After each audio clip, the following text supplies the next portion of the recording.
Godzilla Tokyo SOS. Celebrating 50 years of Godzilla. Collect them all.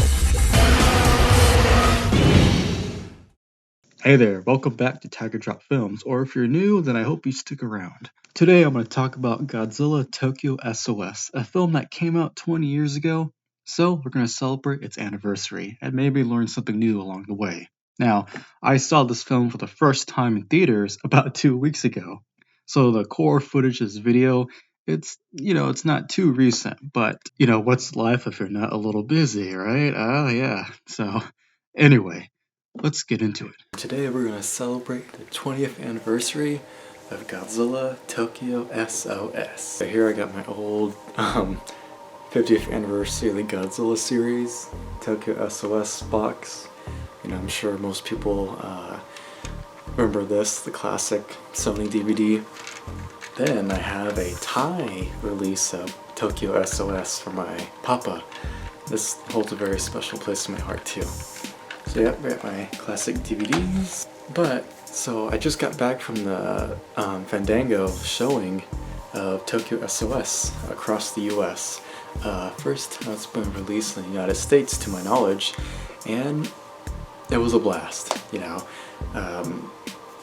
I know this film usually goes on like the lower tier for fans, and I get it, right? I get all the complaints. I'm not going to dismiss them, right? I get it. But even though I get it, I still enjoy this film, I feel like it doesn't do anything stupid, really. I think it's just a fun, enjoyable movie. And I don't mean that in the sense of the stereotypes that Godzilla films get. I think it's just genuinely fun to watch. And it feels competent, this film feels competent. And I think that's why I like it a lot. I can pop it in and have a hell of a time. I feel like I have that with most Millennium Godzilla movies. Usually Showa films are probably my favorite era as a whole, but with the Millennium films, I can just plop them in, put them in the DVD player and enjoy them. I like Tokyo SOS. But why is that? Well, after my recent viewing in the theater, I just feel like it's well paced. The JSDF in the film and every character, I don't feel like they did anything stupid, Everybody was reasonable, competent. I get it if the film should have done more with its themes about Godzilla's bones, even Mothra, and they brought back Chujo from the original Mothra, and yeah, maybe it could have done a bit more. But it's not like they just brought him back. It's his nephew and his grandson that do a lot of things in the film that move the plot forward. So I think that's a cool thing, it's I feel like that does get overlooked, but they did something. What I mean by everybody felt like they were reasonable and logical, even the Prime Minister realizes the danger of using Godzilla's bones, and he was okay with just having Kiryu go on one last mission to kill Godzilla, then they'd put him out of commission, So they would technically be doing what Mothra said, or the Shobijin said, just still pursuing their goal of finishing Godzilla off and protecting Japan. And by the time of the final battle, they're even hey, let's lower Godzilla to Shinagawa, which is still under construction from the last film, Godzilla against Mechagodzilla. So I feel like the people in this film, they weren't really stupid, they didn't do anything offhand or off the record. They're competent. Just I felt like the pacing and editing was competent too. And the special effects, this is why I love Tokusatsu, it has my favorite Mothra design. They use CGI pretty well. We get that great shot of Kamibus dead from Godzilla clawing his neck out. I like the submarine attack. There's a lot of great shots of missiles going over buildings, and it's cool. Everything, it feels nice. Feels nice. It looks nice. I like just the composition, the perspective shots. I feel like they do a great job. Tezuka, the director, Masaki Tezuka, and his special effects crew did a really good job putting Godzilla, Mothra, and Mechagodzilla into perspective. From all the rubble we see, like from Tokyo Tower falling down, and we see the respective Chujo and his grandson, like that falling above them. That was a pretty cool shot. Or how in the finale when Yoshida Chujo, the nephew, whenever he's inside of Mechagodzilla and Mechagodzilla's fighting Godzilla in front of the Diet building, and we cut back to him like flopping around inside because he's inside of Mechagodzilla in that scene. It's like, it's cool because we get to see, you know, all the momentum and how strong, and or we get to see the momentum and how big this kaiju fight is, and how a human inside of a robot would be like, you know, flopping around if he wasn't piloting it. So I appreciated that more this time at this viewing. And like, okay, as like, you know, obviously I'm a big Tokusatsu fan.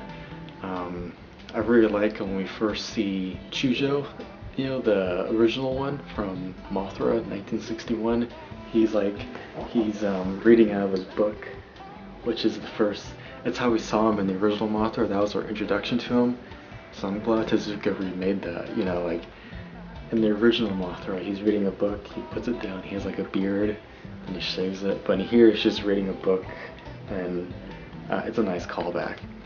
And in that same scene, we get a callback to the original Mothra vs. Godzilla in 1964, where we cut to Mothra like on a little hill as there's snow. I thought that was a nice touch too. If you've seen Shin Ultraman, you'd recognize one of the Shobujin in this film, who was the main actress in Shin Ultraman. So it's just cool seeing things, just, you know, like things you saw as a people or actors you saw as a kid reappearing in a film as they're now much older. It's cool. So yeah, you know, I like the fan service in this film. like even taking my nostalgia goggles off for this film, I still appreciate it, you know? Like, the universe of this film has not only Godzilla, just Godzilla 1954, but Mothra, like the original Mothra, Space Amoeba, War of the Gargantuans, and even more films like in the books and novels for this. But that's like 4 Showa films from like different periods, like referencing this universe. I like that, you know. I really like seeing continuities where Godzilla is already established with other characters, so you don't have to reboot everything. If I had like any complaint, you know, just off the top of my head, it'd probably be how there's at least 5 times throughout this film where a character says something and we don't get a response to what they say. Like in the diet building conference scene between Old Man Chujo and the Prime Minister, he asked the Prime Minister, like, are you gonna like let Mechagodzilla be used against Godzilla even though this weapon is dangerous and it's gonna cause more destruction than it already can be? Which kind of ties back into, you know, humanity misusing science, weapons, and morality, and it just kind of cuts away from that. Like that scene I can maybe forgive because just to let the audience think about it. But later on, when the young nephew Chujo is being sort of interrogated by the high brass pretty much, and they ask him, Chujo, was the appearance of Mothra at your grandpa's villa, was that fact or is it a vision? And we don't get to see or hear what Chujo says to them. Then when our grandpa Chujo asks him what he said to the high brass, all he does is he doesn't respond. So we never get to know what he told the high brass, whether he, you know, really saw Mothra, which we know he did, or if he said it was a vision. So that was disappointing. But besides complaints like that, you know, that kind of like, I guess, cutting off when it really isn't always necessary. I really liked the young Chujo this time. Like, I felt like he isn't as bad as people said. You know, he's just a ground floor mechanic that loves jets, but apparently doesn't know that one pilot chick is hitting on him, so I think he got her in the end. But like, you know, he isn't like a robot in this film. I think he's better than most of the Heisei protagonists. You know, in fact, like, I think I really prefer the whole cast in this film, but in most of the Heisei films, they feel like they're a little more, I don't know, just energetic and okay, maybe not energetic, but you know what I mean, like a little more active. You know, like I really gotta hand it to Masaki Tezuka. His Godzilla films and characters are always active. Like in Tokyo SOS, we get to see everybody chip in the finale to help Chujo repair Mechagodzilla, and even his pilot friends end up saving him. Or should I say, like, that one pilot guy, technically he's the one that defeats Godzilla because he's piloting Mechagodzilla. That, I think his name's Akiba? You know, the guy that catches the fly, that guy. But, you know, everybody gets to do a little something. The grandson, that littlest Chujo, he summons Mothra because he learned it from his grandpa. You know, and even Akane, there is some stock footage from this film and the last film, appears in the finale, and you know, she's part of like what helps the nephew Chujo kind of get up as he understands Mechagodzilla. Like, you know, like there's a lot that happens in this film. Yeah, I don't feel like there's a second wasted. Sure, maybe there is potential that is missed or maybe glossed over, but I still feel like it's, you know, it's competent. And I do think that the narrative and things do tie up pretty well in the end. The action is satisfying, there's a nice, you know, sequence of events. Even the Shobijin get to do more than just sing. They even help Chujo find his bag and lead him to Mechagodzilla. Like, everybody gets to do something, the action is nice. Everybody feels a little bit important. The characters feel reasonable. Like, they don't have too much depth, but again, like, they come across as competent, and that's important. I really like the score by Michiru Oshima. Like, you know, I mentioned in my Godzilla against Mechagodzilla video, go check that out. She was at G-Fest 2017 and I was there, and it's nice to see her, sort of meet her, and like, I already loved her score and against Mechagodzilla. I think I might even love this one a little more. Like the motifs that she uses for Mothra, the Shobijin, like there's something melancholic, but I guess I should say a little bit magical about the score in this film for like Mothra, or that one like sort of kind of like motif that plays when the symbol is made to attract Mothra to the battle. It's like I don't want to say a bell, more like a little bit like a chime. I think of the motif or the theme I'm talking about that plays. I don't know, it just feels very nostalgic to me. And Mechagodzilla theme from the last film is back, it's great. And of course, Oshima's rendition or her own interpretation of what Godzilla should sound like in his theme it's great again. You know, the da da da da da, and then the whole score that plays in the final scenes and the end credits is phenomenal.